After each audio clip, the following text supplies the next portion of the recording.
Welcome back, everybody. In this video we're going to look at how we find the domain and range from a discrete graph. First off, what is a discrete graph? Well, it's a graph where we just have a bunch of points scattered around instead of a continuous curve on our coordinate plane. So what happens when we identify the domain and range from a discrete graph? We'll just list the domain and range as a set, just like we did when our relations were written as sets and tables, because we have distinct x values in the domain and distinct y values in the range.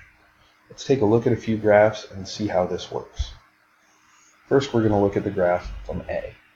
Now, when we're finding the domain, we're finding all of the x values.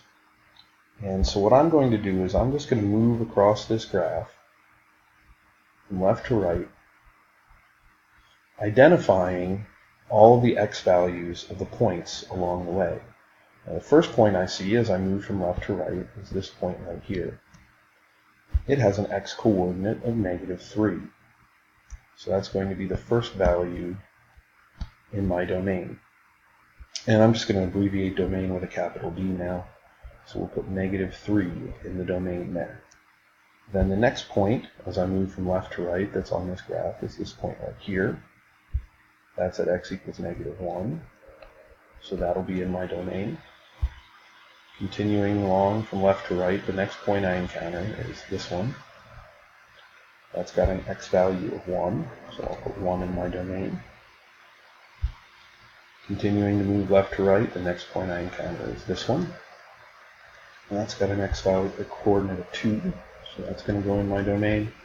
And then the last point that I encounter moving from left to right is this one, and that's got an x coordinate of 4. So there's my domain for part A. And now on to my range. Now when I'm identifying the values in the range, I want to look at the points going from bottom to top. So the first time I encounter a point from bottom to top is this point right here. That has a y coordinate of -2. So that's going to be the first value in my range.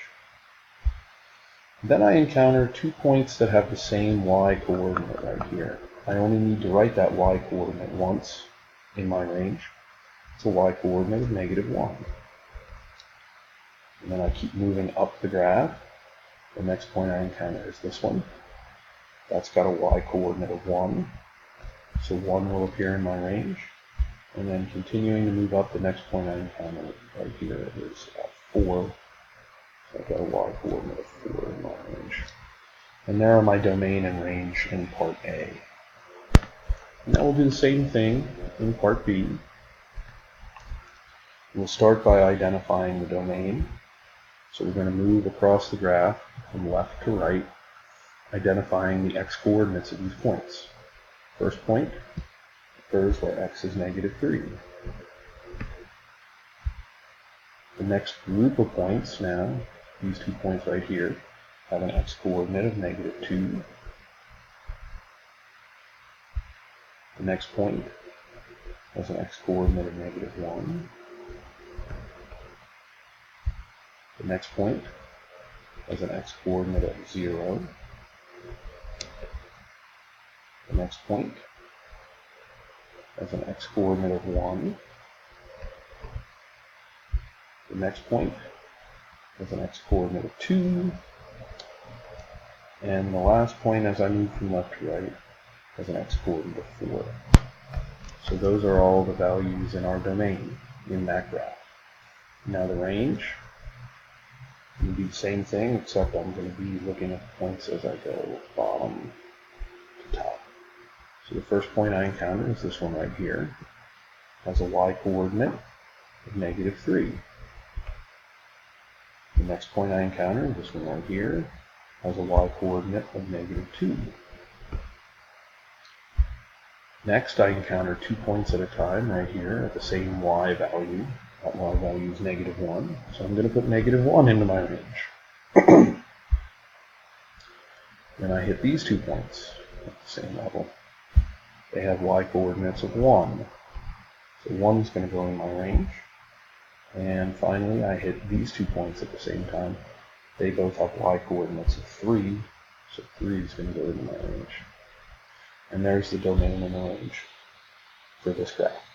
And so you see, finding the domain and range from discrete graphs, all I'm doing is looking at the points first for the domain, looking from left to right, and identifying all of the x-coordinates. Then I start over again and look at all the points going from bottom to top and identify all the y-coordinates. And if I do it that way, I will naturally write my domain and range in increasing order in both of these and not count any value more than once.